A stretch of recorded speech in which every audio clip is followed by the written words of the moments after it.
दोस्तों, जैसे जैसे समय बदलता जाता है, बहुत सारी चीजें बदलती हैं और जो चैलेंज हमारे सामने आते हैं, उनके नए नए सॉल्यूशंस भी सामने आते हैं। समय रहते हमें भी उन सॉल्यूशंस को समझना चाहिए। आज के दौर का सबसे बड़ा चैलेंज है डिस्ट्रैक्शन, टाइम को मैनेज ना कर पाना और प्रोडक्टिव ना हो पाना। और इसी चैलेंज को सॉल्व करने के लिए जो नई थ्योरी, जो नया कॉन्सेप्ट आज हम डिस्कस करने वाले हैं, वो है माइंड मैनेजमेंट का, ना कि टाइम मैनेजमेंट का। आज की बुक समरी है mind management not time management, productivity when creativity matters, जिसे लिखा है डेविड कैडवी ने। डेविड कैडवी भी एक राइटर और एक पॉडकास्टर हैं। वो लोगों को अपने क्रिएटिव काम में प्रोडक्टिव बनने में मदद करते हैं। उनकी बुक्स की 1 मिलियन से ज्यादा कॉपीज बिक चुकी हैं। डेविड टेडएक्स, दी पोस्ट और ऑब्जर्वर में भी आ चुके हैं। तो बात यह है कि कई बुक्स और स्पीकर्स ये बताते हैं कि अपने टाइम को कैसे अच्छे से इस्तेमाल किया जाना चाहिए। वो आपसे ये करो या वो करो करने के लिए कहते हैं, लेकिन सच्चाई तो ये है कि चीजों को पूरा करने का टाइम मैनेजमेंट से कोई ताल्लुक ही नहीं है। ये सिर्फ इस बात पर डिपेंड करता है कि आप अपने माइंड को कैसे मैनेज करते हैं। ये समरी माइंड मैनेजमेंट को पाने के लिए आपको कुछ सिंपल और पावरफुल टेक्निक सिखाने वाली है। तो आइए बिना देर किए शुरू करते हैं आज की book summary mind management not time management, productivity when creativity matters by David Kadavy. आप इसे अपने चारों ओर देखते हैं। रोज लोग पैसा कमाने की भागदौड़ में लगे रहते हैं, इसीलिए आपको हर एक सेकंड को सही जगह पर इस्तेमाल करना चाहिए। पैसा कमाने के लिए आप अपना कैलेंडर अलग अलग एक्टिविटीज से इस कदर भर देते हैं कि आपके पास आराम करने का वक्त ही नहीं होता। और इतना ही नहीं, आजकल तो लोग मल्टीटास्किंग भी करने लगे हैं, यानी कई काम एक साथ करना, जैसे लंच करते हुए अपने ईमेल का जवाब देना। क्या ये वही हसल कल्चर यानी भागदौड़ वाला कल्चर है जिसका एक हिस्सा बनकर सभी गर्व महसूस करते हैं? क्या हमेशा थका थका रहना, गुस्सा करना या परेशान महसूस करना आम बात हो गई है?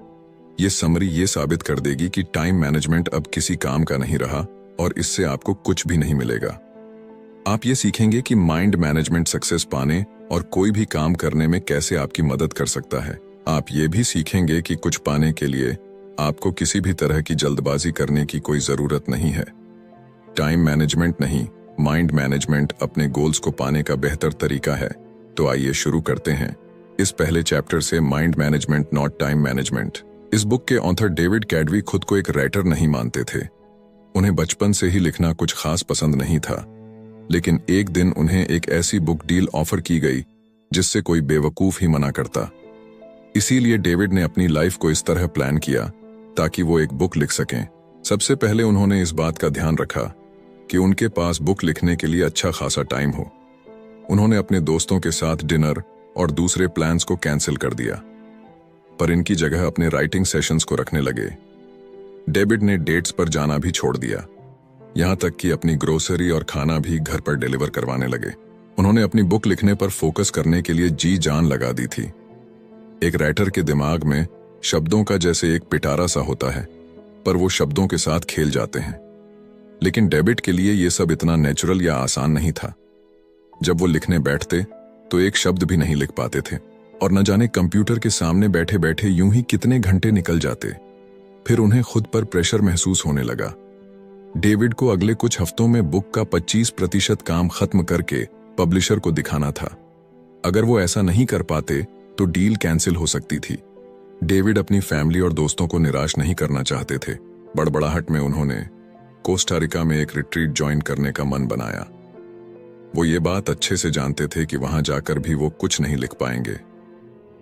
क्या इसका मतलब ये है कि रिट्रीट ज्वाइन करने से उन्हें पछतावा हुआ था? बिल्कुल हुआ था, लेकिन डेविड ने सोचा कि जगह बदलने से शायद उन्हें राइटर्स ब्लॉक से बाहर निकलने में मदद मिलेगी। डेविड को रिट्रीट के लिए हाँ कहने के बाद पछतावा होने लगा और वो अपने घर से बाहर निकल गए। वो अपनी फ्रस्ट्रेशन को दूर करना चाहते थे। तब उनकी मुलाकात डिएगो से हुई। वो रोड के दूसरी तरफ थे जब उन्होंने डेविड को इस तरह बुलाया जैसे मानो वो दोनों दोस्त थे। डिएगो ने हाथ से इशारा करते हुए डेविड को बुलाया और उनसे स्पेनिश में बात करने लगे। डेविड एक बेवकूफ की तरह नहीं दिखना चाहते थे, इसलिए उन्होंने डिएगो की बात का जवाब दिया। उनसे बात करने पर डेविड को पता चला कि डेगो ऐसे ही कुछ बात करना चाहता था। उन्हें बीच पर घूमना और बारिश का मौसम बेहद पसंद था। उनकी बातें ज्यादा लंबी तो नहीं चली, लेकिन डेविड को इसके बाद काफी अच्छा महसूस हो रहा था। जब डेविड घर लौटे तो दोबारा कंप्यूटर के सामने बैठ गए।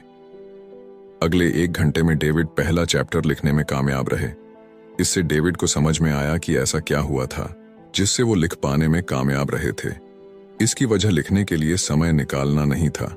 टाइम मैनेजमेंट अब इफेक्टिव यानी कारगर नहीं रहा है। आपको टाइम की नहीं बल्कि लिखने के लिए सही मेंटल स्टेट में होने की जरूरत है। इसे ही डेविड माइंड मैनेजमेंट कहते हैं। माइंड मैनेजमेंट का मतलब है अपनी क्रिएटिव एनर्जी को प्रायोरिटी देना, लेकिन ये आपका वक्त भी जाया कर सकता है। आपने कभी अपनी लंबी टू डू लिस्ट को देखकर जीरो मोटिवेशन महसूस किया है? ऐसा हम सभी के साथ होता है। फिर भी माइंड मैनेजमेंट से आप इस मुश्किल से निकल सकते हैं। माइंड मैनेजमेंट का मतलब है किसी काम या प्रॉब्लम को अलग नजरिए से देखना। टाइम मैनेजमेंट में आप खुद से ये पूछते हैं कि अभी मैं क्या कर सकता हूं। ज्यादातर समय इस सवाल की वजह से आप टाल मटोल करने लगते हैं। आप ये जानते हैं कि आपको कुछ करने के लिए आपके पास फोकस और मोटिवेशन नहीं होता है। दूसरी तरफ माइंड मैनेजमेंट में आप खुद से पूछते हैं कि अभी मैं कौन सा काम करने के मूड में हूं, पर मुझे ऐसा क्या करना चाहिए जो मेरे मूड के साथ फिट हो सके। अपने काम को पूरा करने का सबसे अच्छा तरीका है कि आपका मेंटल स्टेट और वो काम दोनों एक दूसरे के साथ मैच करना चाहिए। इससे एनर्जी और वक्त जैसे रिसोर्सेज वेस्ट नहीं होते। नेक्स्ट चैप्टर है क्रिएटिव स्वीट स्पॉट। क्रिएटिव होना कोई ऐसी चीज नहीं है जो आसानी से आपके अंदर आ जाती है। ये कोई ग्रोसरी नहीं है जिसे आप खरीद कर ला सकते हैं। क्रिएटिविटी की प्रोसेस में वक्त लगता है। कोई कहानी सुनाने, गाना लिखने या फिर एक पेंटिंग बनाने के लिए आपका स्टेट ऑफ माइंड सही होना बहुत जरूरी है। डेविड क्रिएटिव मोड में घुसने के लिए 2 तरह की थिंकिंग का इस्तेमाल करते हैं, जो है डाइवर्सन थिंकिंग और कन्वर्शन थिंकिंग। डाइवर्जेंट थिंकिंग तब होती है जब आपके थॉट्स यानी विचार बिखरे हुए होते हैं। इसमें आपका ध्यान कई चीजों पर होता है। जब आप इन अलग अलग थॉट्स को जोड़ देते हैं तो इसे कन्वर्जेंट थिंकिंग कहते हैं। तब राइटिंग का ही एग्जाम्पल ले लीजिए। आप कुछ कहना चाहते हैं, लेकिन उसे कहने के लिए आपके पास कई तरीके हैं। पहला, आप कहना क्या चाहते हैं? क्या आप इसे फॉर्मल तौर पर कहना चाहते हैं या फिर ऐसा कहना चाहते हैं जैसे आप एक दोस्त से बात कर रहे हो? क्या आप इसे कोई नाम नहीं देना चाहते या फिर आप सभी को यह बता देना चाहते हैं कि इसे आपने लिखा है? इसे डाइवर्जेंट थिंकिंग कहते हैं। कन्वर्शन थिंकिंग उसे कहते हैं जब आप अपने ऑप्शंस में से किसी एक को चुनते हैं। जैसे मान लीजिए कि आप अपने पहले प्यार के बारे में लिखना चाहते हैं। आप अपने रीडर्स के लिए अपनी राइटिंग के टोन को एक दोस्त की तरह पेश करना चाहते हैं। आप इसे कोई नाम नहीं देना चाहते क्योंकि आप खुद की पहचान सबके सामने नहीं लाना चाहते। इसीलिए अच्छे क्रिएटिव आइडियाज बनाने के लिए आपको डाइवर्सेंट और कन्वर्शन थिंकिंग दोनों की जरूरत होती है। अपने फाइनल प्रोडक्ट को ब्रिलियंट बनाने के लिए आपको सबसे बेहतरीन आइडियाज की जरूरत है, पर आप इन आइडियाज को कैसे ढूंढेंगे? अपने क्रिएटिव स्पॉट को पहचान कर। आपका क्रिएटिव स्पॉट उस वक्त और उस जगह के बारे में बताता है जिसमें आप अपना बेस्ट क्रिएटिव काम कर पाते हैं। क्रिएटिव काम ऐसी चीज नहीं है जिसे आप किसी गाइड बुक की मदद से कर सकते हैं, जिसमें कोई लॉजिक या कोई मैथमेटिकल फॉर्मूला काम नहीं आता। क्रिएटिव वर्क एक ऐसा अनोखा थॉट प्रोसेस है जिसे हम अक्सर इनसाइट कहते हैं। न्यूरोसाइंटिस्ट के मुताबिक इनसाइट अचानक हुए एहसास या नजरिए में हुए बदलाव को कहते हैं। इनसाइट को एक यूरेका मूवमेंट भी मान सकते हैं, जो तब होता है जब कुछ मिलने से आपकी आंखों में खुशी के आंसू आ जाते हैं। क्या आपको कभी अचानक से कोई ब्रिलियंट प्लान आइडिया आया है? उसे ही यूरेका या फिर मिल गया ये मोमेंट कहते हैं। ये तब होता है जब अपने गाने के कुछ मिस शब्द आपको अचानक से मिल जाए या आप अपनी कहानी का एक परफेक्ट प्लॉट ढूंढ निकालते हैं। अब दोबारा कुछ पेंट करना चाहते हैं, लेकिन यह नहीं जानते कि क्या पेंट करें, तो इसके लिए अपने पसंदीदा कार्टून कैरेक्टर को पेंट करने के बारे में अचानक याद आना एक यूरेका मोमेंट होगा। जिनके खास वक्त के दौरान अपने क्रिएटिव स्पॉट को ढूंढना आसान हो सकता है। याद रखिएगा कि ये माइंड मैनेजमेंट के बारे में, टाइम मैनेजमेंट के बारे में नहीं। आपकी एनर्जी हर एक दिन या पूरे दिन एक जैसी नहीं रहती है।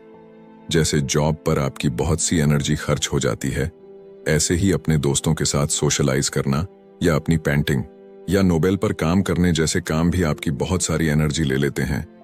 इसीलिए दिन का वो सही वक्त ढूंढ निकालिए जब आपके अंदर सबसे ज्यादा एनर्जी होती है। आपको अपने सिस्टम यानी अपने स्लीप साइकिल से भी तालमेल बनाकर रखना होगा। ये सिस्टम आपको दिन में जगे रहने में मदद करता है। इसे ऊपर जाती हुई एक लाइन की तरह सोचिए। जितना ज्यादा आप जागे रहेंगे उतने ज्यादा आप अलर्ट रहेंगे, लेकिन जागे रहने के साथ साथ अलर्ट रहने को आपका स्लीप डट सिस्टम रोक देता है। दूसरे शब्दों में कहें, अगर आप एक रात अच्छे से नहीं सोएंगे तो आपका स्लीप डेट बहुत ज्यादा हो जाता है।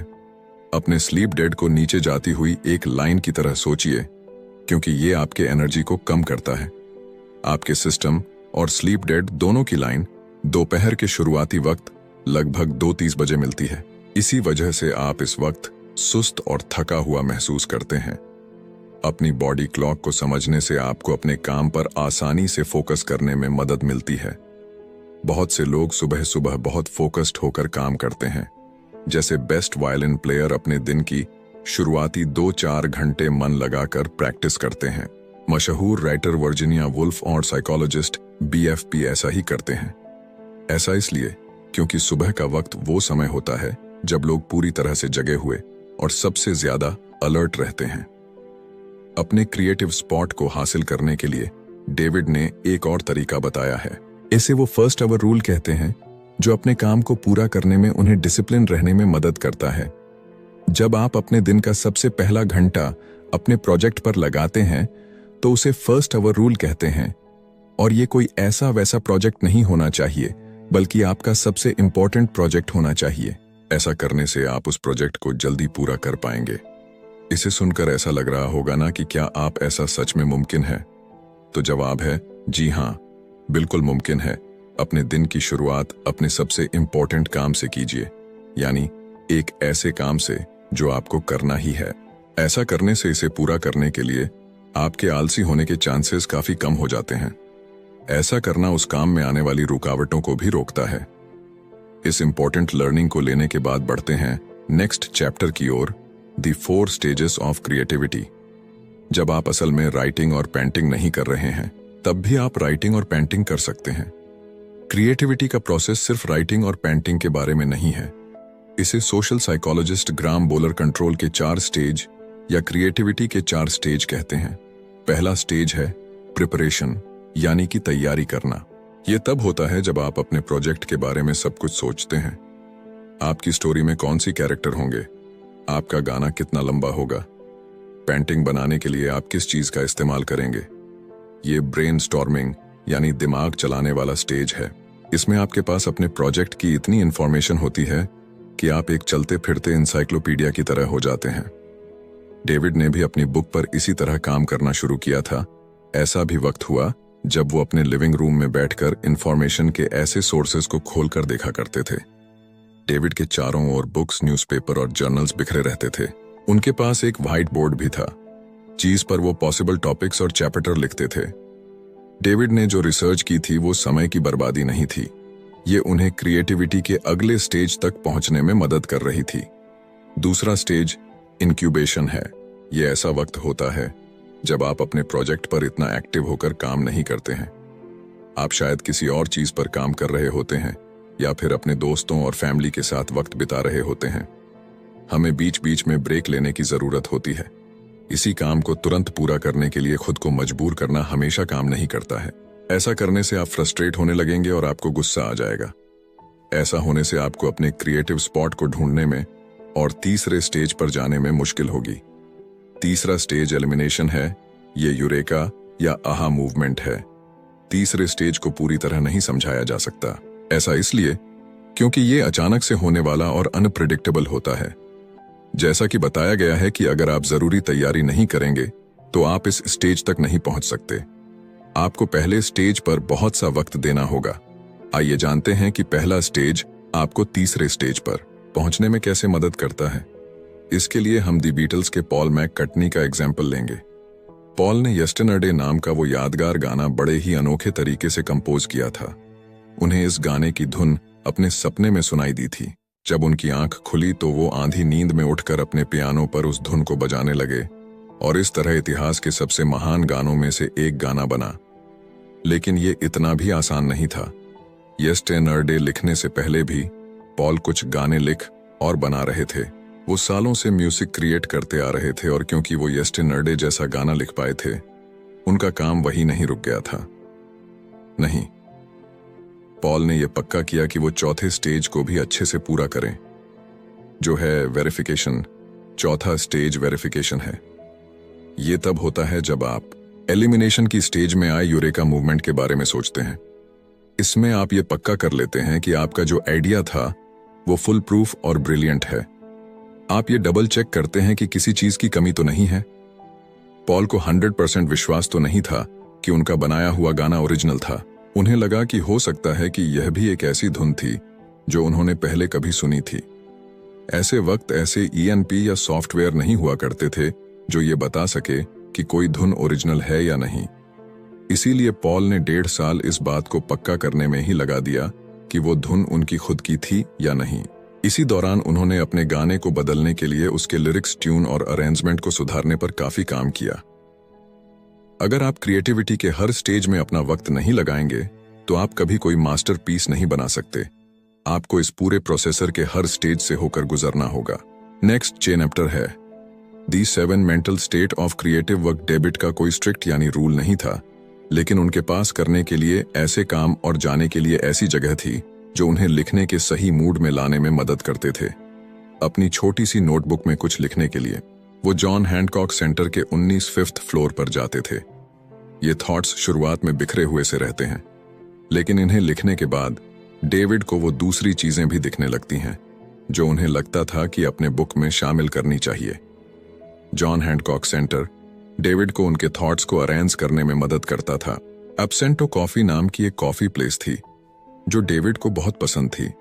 वहां का मन लुभाने वाला खूबसूरत नजारा और कॉफी बीन्स की सुगंध उस जगह को राइटिंग के लिए एक आइडियल जगह बनाती है। डेविड की तरह आप भी अपने मेंटल स्टेट के मुताबिक अलग अलग तरीके के काम कर सकते हैं। आपका mental state in 7 mental status में से एक हो सकता है। पहला है प्रायोरिटाइज्ड मेंटल स्टेट। ये तब होता है जब आप एक प्लान बनाते हैं। आप ये फैसला लेते हैं कि आपको क्या करने की जरूरत है और आप उसे कैसे हासिल करेंगे। इसमें आप ये भी डिसाइड करते हैं कि क्या इंपॉर्टेंट है और क्या नहीं। यही तो डेविड जॉन हैंकॉक सेंटर में करते थे। दूसरा है एक्सप्लोर मेंटल स्टेट। ये रिसर्च करने के बारे में नहीं है। इसमें स्पेसिफिक सवालों के स्पेसिफिक जवाबों को देने की जरूरत नहीं होती। एक्सप्लोर मेंटल स्टेट में अपनी क्यूरियोसिटी को खोला छोड़ने और इसके लिए गिल्टी फील ना करने के बारे में कहा गया है। जैसे मान लीजिए कि आप कुछ पेंट करने का सोच रहे हैं। आपको क्या पेंट करना है, आप इस बात पर रिसर्च करते हैं, लेकिन इस चक्कर में आप पेंटिंग की हिस्ट्री पर एक पूरी डॉक्यूमेंट्री देख डालते हैं। आप अपनी क्यूरियोसिटी को फ्री छोड़ देते हैं, यानी आजाद कर देते हैं। तीसरा है रिसर्च मेंटल स्टेट। ये ऐसी जगह है जहां आप स्पेसिफिक सवाल और उसके जवाब ढूंढते हैं। डेविड ज्यादातर वक्त इसी स्टेट में रहते हैं। वो ये रिसर्च करते हैं कि एक चैप्टर को कैसे बनाया जाए या फिर ये कैसे वेरीफाई किया जाए कि अपनी बुक में जो फीनेक्ट वो लिखने वाले हैं वो सही हैं या नहीं। चौथा है जनरल मेंटल स्टेट। ये वो स्टेट है जहां आप एक्चुअल में काम करते हैं। आप पहले दिए गए मेंटल स्टेटस में इकट्ठे किए गए आइडियाज को जोड़कर कुछ बनाते हैं। जैसे अपना पहला ड्राफ्ट लिखना। पांचवा है पॉलिश मेंटल स्टेट। ये स्टेज उस काम को एडिट करने और तराशने का है जो आपने पिछली स्टेट में बनाया था। जैसे आप ये ध्यान देते हैं कि आपके सेंटेंस का कोई मतलब हो। पेंटिंग में आप ये चेक करते हैं कि कैनवास पर ऐसी कोई जगह ना छूट गई हो जहां आपने पेंट नहीं किया, या कोई ऐसा कलर तो नहीं है जिसे और ज्यादा डीप या हल्का करने की जरूरत है। छठा है एडमिनिस्ट्रेटिव मेंटल स्टेट। आप हमेशा अपने क्रिएटिव काम पर फोकस नहीं कर सकते। आपकी भी कुछ जिम्मेदारियां हैं जो आपको करनी होगी, जैसे अपने बिल्स भरना और अपनी फैमिली के साथ वक्त बिताना। ये मेंटल स्टेट इसलिए जरूरी है क्योंकि आपको अपनी लाइफ के दूसरे एरिया पर भी ध्यान देना होगा। आखिर में रिचार्ज मेंटल स्टेट होता है। इसमें आपको खुद को आराम देने और रिफ्रेश करने की जरूरत होती है। एक दिन छुट्टी लीजिए या वेकेशन पर जाइए जब डेविड अपनी बुक होती है। एक दिन छुट्टी लीजिए या वेकेशन पर जाइए नॉइस जब डेविड अपनी बुक को लेकर स्ट्रेस लेते हैं तो वो मसाज लेने चले जाते हैं। कभी कभी फनी वीडियो या मूवी देखना भी इसमें मदद कर सकता है। खुद को शांत करने और अपने माइंड को रिलैक्स करने के तरीके ढूंढे। क्रिएटिव साइकिल्स डेविड का बड़ा अजीब सा रूटीन था। रात को 12 बजे से सुबह 4 बजे तक वो सिर्फ अपनी बुक पर फोकस करते थे। सुबह 4 बजे वो लाइट ऑफ करते, अपना कंप्यूटर बंद करते और दोपहर तक सोते रहते। अगले दिन दोपहर में डेविड तैयार होते और कॉफी शॉप चले जाते। वो कैफे में तब तक काम करते जब तक उसके बंद होने का वक्त नहीं हो जाता था। इसी को डेविड क्रिएटिव साइकिल कहते हैं। ये एक ऐसा रिपीट होने वाला साइकिल है जिसमें अपने काम में आगे बढ़ने के साथ साथ आपको आराम करने का वक्त भी मिलता है। क्रिएटिव साइकिल में क्रिएटिविटी के 4 स्टेज होते हैं, जिसमें आप प्रिपेयर, इनकलबेट, एलिमिनेट, ऑनर, वेरीफाई करते हैं। क्रिएटिव साइकिल को टाइम पर बेस्ड होने की जरूरत नहीं है। ये हफ्तों और यहां तक कि कई अलग अलग मौसम पर बेस्ड हो सकता है। आइए क्रिएटिव साइकिल का एक एग्जाम्पल देखते हैं। बैट क्रिएटिविटी की पहले स्टेज प्रिपरेशन को रात में करना पसंद करती है। रात की शांति उन्हें फोकस करने में मदद करती है। नॉइस, इसीलिए वो अपने गाने के लिए बहुत सी इंफॉर्मेशन ढूंढ पाती है, चली जाती है। सोने से वो क्रिएटिविटी के दूसरे स्टेज में चली जाती है, जो है इंक्यूबेशन। जब वो सोती है तो बेथ का ध्यान अपने क्रिएटिव काम पर नहीं रहता। इससे सुबह बेथ को आराम और इंस्पायर्ड महसूस होता है। वो क्रिएटिविटी के तीसरे स्टेज में पहुंचाती है, जो है इल्यूमिनेशन। जब वो अपना ब्रेकफास्ट खाती है तो उन्हें एक आहा मूवमेंट मिलता है। उन्हें अपने गाने के सही अल्फाज मिल जाते हैं और वो तुरंत उन्हें अपने पास रखे टिश्यू पेपर पर लिख लेती है। पूरी दोपहर अपने गाने को सुधारने में लगा देती है। वो कुछ अल्फाजों को बेहतर अल्फाजों से बदल देती है और उस धुन को बजाने के लिए बेस्ट इंस्ट्रूमेंट्स को चुनती है। अपने माइंड को मैनेज करने के लिए बहुत से ऑप्शंस है। आपको सिर्फ वो ढूंढने की जरूरत है जो आपको सबसे ज्यादा सूट करता है। नेक्स्ट चैप्टर है क्रिएटिव सिस्टम्स। एक बार डेविड बड़ी मुश्किल में थे। उन्हें अपने पॉडकास्ट के लिए डॉक्टर रॉक के साथ इंटरव्यू करना था। डॉक्टर रॉक डेविड के लिए एक इंस्पिरेशन थे। उन्होंने यूर ब्रेन एट वर्क नाम की एक बुक लिखी थी, जिसकी मदद से डेविड ये समझ पाए थे कि क्रिएटिव वर्क में माइंड कैसे काम करता है। डेविड डॉक्टर रॉक को अपना आइडियल मानते थे, लेकिन जिस दिन डेविड को डॉक्टर रॉक से बात करनी थी, उन्हें कई मुश्किलों का सामना करना पड़ा। पहले जो अपार्टमेंट उन्होंने रेंट पर लिया हुआ था, वहां कंस्ट्रक्शन का काम चल रहा था। पूरे दिन वहां शोर रहता था। एक पॉडकास्ट को रिकॉर्ड करने के लिए इससे खराब हालत नहीं हो सकती थी। दूसरा, डेविड हाल ही में अपनी बुक लिखने के लिए पनामा सिटी में रहने आए थे, पर अपने नए मोहल्ले को इतने अच्छे से नहीं जानते थे। इसलिए उन्हें इस बात का कोई अंदाजा नहीं था कि इंटरव्यू के लिए उन्हें कोई अच्छी दूसरी जगह कहां मिल सकती थी। तीसरा, डेविड जानते थे कि इस इंटरव्यू का स्केड्यूल बदलना नामुमकिन होगा, क्योंकि डॉक्टर रॉक जैसे जाने माने लोग हमेशा बिजी रहते हैं। ये जिंदगी में एक बार मिलने वाला सुनहरे मौके जैसा था। ऐसा लग रहा था कि ये साफ है कि क्या होने वाला है। डेविड को पॉडकास्ट कैंसिल करना होगा। उस दिन कुछ भी ठीक नहीं हो रहा था, लेकिन डेविड का क्रिएटिव सिस्टम एक्टिवेट हुआ और उन्होंने डॉक्टर रॉक को एक ईमेल लिखा। न जाने कैसे लेकर अचानक से वो ना उम्मीद महसूस नहीं कर रहे थे। उन्होंने हर उस प्रॉब्लम का उपाय निकाल लिया था जो उनके सामने आ रही थी।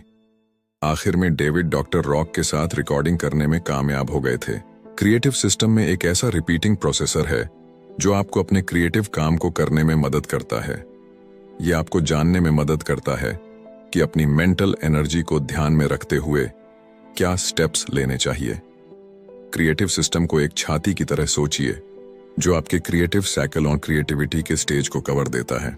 ये बेसिकली पूरे क्रिएटिव प्रोसेसर की देखरेख करता है। क्रिएटिव सिस्टम को कम से कम क्रिएटिव डोज की जरूरत होती है। ये वो सबसे छोटी चीज है जो आप अपने क्रिएटिव काम को आगे बढ़ाने के लिए कर सकते हैं। मान लीजिए कि आप एक राइटर हैं। आपका मिनिमम क्रिएटिव डोज है अपनी बुक का एक पैराग्राफ लिखना। मिनिमम क्रिएटिव डोज आपको अपनी दूसरी प्रायोरिटीज पर ध्यान देने में मदद करता है। क्रिएटिव काम के लिए ओपन लूप भी अच्छी चीज है। आइए एक एग्जाम्पल से समझते हैं। जब आप अपनी बिल्ली को खाना देते हैं तो आप ध्यान देते हैं कि उसका खाना खत्म होने वाला है। आप सुपरमार्केट से बिल्ली का खाना लेने के लिए एक मेंटल नोट बना लेते हैं। ये एक ओपन लूप इसलिए है क्योंकि कैट फूड खरीदना है आपके दिमाग में लगातार चलता रहता है, तब भी जब आप दूसरा काम कर रहे होते हैं। ओपन लूप आपके माइंड में जगह गिरे रहता है।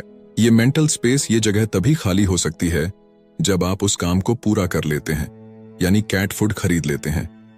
एक नेगेटिव चीज जैसा लग रहा है ना, लेकिन ओपन लूप आपकी क्रिएटिविटी के लिए फायदेमंद होते हैं या आपके प्रोजेक्ट को आगे बढ़ाने में मदद करते हैं। आइए उस एग्जाम्पल पर वापस चलते हैं जहां आप एक राइटर थे और अपनी बुक के लिए एक पैराग्राफ लिख रहे थे कि आपके दिमाग में एक कूपन लूप बनाता है जिसे आप अगले दिन और आगे आने वाले दिनों में वापस देख सकते हैं। इस तरह अगर आप अपना पूरा दिन राइटिंग में नहीं भी लगा पाते हैं तो भी आपको गिल्टी महसूस नहीं होगा। जब तक आप प्रोग्रेस कर रहे हैं आप आगे बढ़ते रहेंगे और अपना मोमेंटम नहीं खोएंगे। क्रिएटिव सिस्टम की सबसे अच्छी बात यह है कि आप बहुत सारे ओपन लूप रख सकते हैं। एक लूप आपकी स्टोरी के प्लॉट से जुड़ सकता है, जबकि दूसरा स्टोरी के कैरेक्टर के बैकग्राउंड से। क्रिएटिव सिस्टम आपको बहाने बनाने से भी रोकता है। आप ये भी नहीं कह सकते कि आपके पास टाइम नहीं है, क्योंकि मिनिमम क्रिएटिव डोज के लिए कुछ ही मिनट चाहिए होते हैं। और अब वो मोड जिसे हम कहते हैं कंक्लूशन, यानी अभी तक हमने जितने भी चैप्टर पढ़े और सुने उनकी की लर्निंग्स को हम यहाँ पर रिपीट करेंगे। सबसे पहले आपने सीखा कि माइंड मैनेजमेंट क्या होता है। इसका मतलब है अपने काम को करने के लिए सही मेंटल स्टेट बनाना। यह खुद से यह पूछना है कि मैं कौन सा काम करने के मूड में हूं, पर मैं ऐसा क्या कर सकता हूं जो उस मूड में फिट हो सके। दूसरा, आपने सीखा कि अपने क्रिएटिव स्वीट स्पॉट को ढूंढकर आप माइंड मैनेजमेंट हासिल कर सकते हैं। डिवोजेंट ऑनर कन्वर्शन थिंकिंग अप्लाई करने से आप ऐसा कर पाएंगे। दोनों तरीकों से आप यूरेका मूवमेंट बना सकते हैं, जो आपके क्रिएटिव काम में अचानक आए कामयाबी की तरह होता है। अपने क्रिएटिव स्वीट स्पॉट को ढूंढने के लिए आपको अपने सबसे प्रोडक्टिव टाइम को पहचानना होगा। ज्यादातर लोग सुबह काम करना पसंद करते हैं क्योंकि उस वक्त के दौरान डिस्ट्रैक्शन कम होते हैं। तीसरा, अपने क्रिएटिविटी के 4 स्टेज के बारे में जाना। आपको कुछ कमाल बनाने के लिए इन सभी स्टेजेस से गुजरना होगा। ये स्टेज प्रिपरेशन, इंक्यूबेशन, इल्यूमिनेशन और वेरिफिकेशन है। चौथा, अपने क्रिएटिव काम के साथ मेंटल स्टेटस के बारे में जाना। ये स्टेट आपको क्रिएटिविटी के 4 स्टेज को पूरा करने में मदद करते हैं। ये 7 मेंटल स्टेट है: priorities, explore, research, generate, polish, administrate और रिचार्ज। 5वां, आपने क्रिएटिव साइकिल के बारे में जाना। ये क्रिएटिव काम करने और आराम करने के लिए टाइम निकालने का रिपीटिंग साइकिल है। क्रिएटिव साइकिल ये डिसाइड करता है कि कौन सा टाइम फ्रेम आपके लिए काम करता है, भले ही वो हफ्ता, महीना या कोई सीजन ही क्यों ना हो। क्नॉइस। छठा, अपने क्रिएटिव सिस्टम के बारे में जानना। ये क्रिएटिविटी के 4 स्टेज और क्रिएटिव साइकिल की देखरेख करता है। ये एक ऐसा रिपीटिंग प्रोसेसर है जो आपको क्या स्टेप्स लेने चाहिए या उन्हें कैसा करना चाहिए जैसे सवालों के जवाब ढूंढने में मदद करता है। आज पूरी दुनिया भागती हुई जिंदगी की आंधी हो गई है। इसमें सभी जल्द से ज्यादा काम करने में लगे हुए हैं, लेकिन चीजों को धीरे धीरे करने का अलग ही मजा है। तो उस प्रोसेसर को एंजॉय कीजिए और जल्दबाजी मत कीजिए। जैसे कि कहावत है कि बड़ी चीजें उन्हीं को मिलती हैं जो उसके लिए इंतजार करते हैं, और इसी बात को हमारे वेदों में कहा गया है कि धैर्यता में ही विजय है। कि डिस्ट्रक्शन के दौर में अपनी क्रिएटिविटी को बढ़ाने के लिए, खुद को फोकस रखने के लिए ये जितने भी टूल्स और लर्निंग आपको मिली वो आपके लिए इनवैल्यूएबल साबित होंगी और आप इन्हें अपनी लाइफ में इंप्लीमेंट भी करेंगे।